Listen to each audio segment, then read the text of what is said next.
welcome to today's video.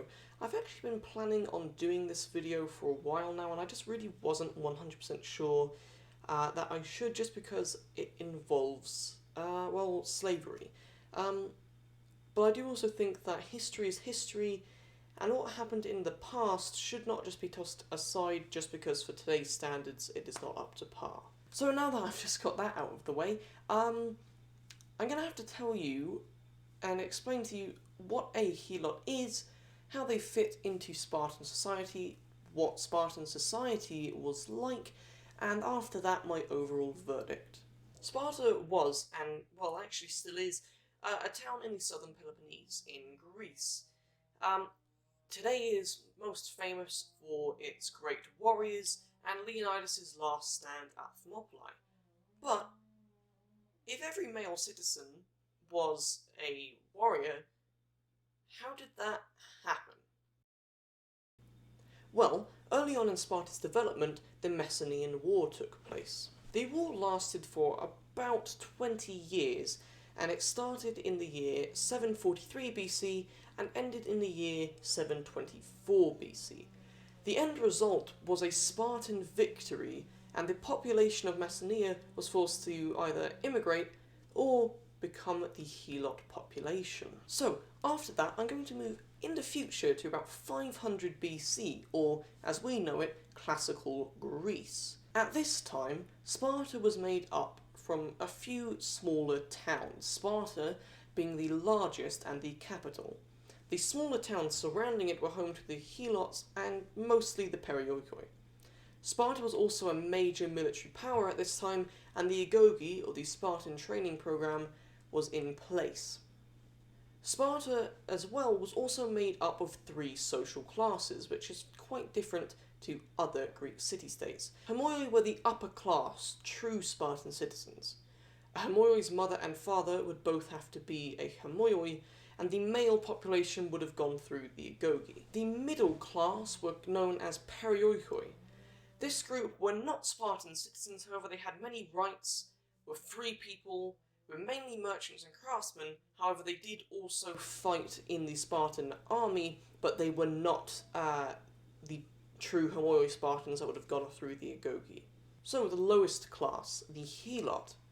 The helot was a completely enslaved population that were killed by a Spartan boy just so he could cross into manhood. The helots were the victims of the Spartans, who would every autumn declare war on the enslaved population to make sure that their numbers did not rise too high. The helots were a completely mistreated group of people who had no rights. Right? Wrong. Now the reason that I say wrong is because many of these facts are not proven or simply a lie. Now let's get the definition of a slave. A slave is a person who is the legal property of another and is forced to obey them. The key factor here is really that they are the legal property of another person and forced to obey them.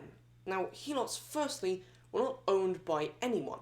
They were in fact owned by the state. Now let's grab another definition. To be a slave is to be owned by another person. A slave is a human being classed as property and who is forced to work for nothing. Now again, we see that a slave has to be property of another person, but this definition adds that they are being forced to work for nothing. Before I progress further, the fact that helots could, well, own their own property, have their own families, and keep a portion of their crop that they farmed completely separates them from slaves from Athens, for instance. Now, helots were used as farmers, and as they could keep a portion of their crop, this means that they did not work for nothing. So that points out that a helot is not a slave by definition. However, I am not trying to say that the helots were not used and mistreated. What I am saying is that by definition, they are not slaves. And compared to slaves in other city-states at that time, their life was good. Now let's pull up another definition, this time not for slavery, but for forced labour. The definition for forced labour reads, forced labour refers to situations in which persons are coerced to work through the use of violence or intimidation or by other more subtle means. Now, this sounds much more like a helot. A helot is owned by the state and made to work on farms and harvest for other people, though again, they kept a portion of their crop. They are forced to work not necessarily through violence, but intimidation is more possible. Same goes for more subtle means. Quite vague there. Now, earlier on in the video, I mentioned that helots were killed by Spartan boys ascending to manhood, and that every autumn they would have been culled. The reason I did not talk about this is because, well, it's simply because much of it is not true. We have writings saying about how the helots had their own land, family, and kept crops. The ones saying about the culling of the helots much more controversial and do not add up with what the other historians had written. So, by definition, a helot was not a slave. It does fall under forced labour. Now, I do really hope that you enjoyed this video and learned something about Sparta and the helots. This video is a little bit of a nitpick, but slavery is different from forced labour. But I do really want to emphasise this.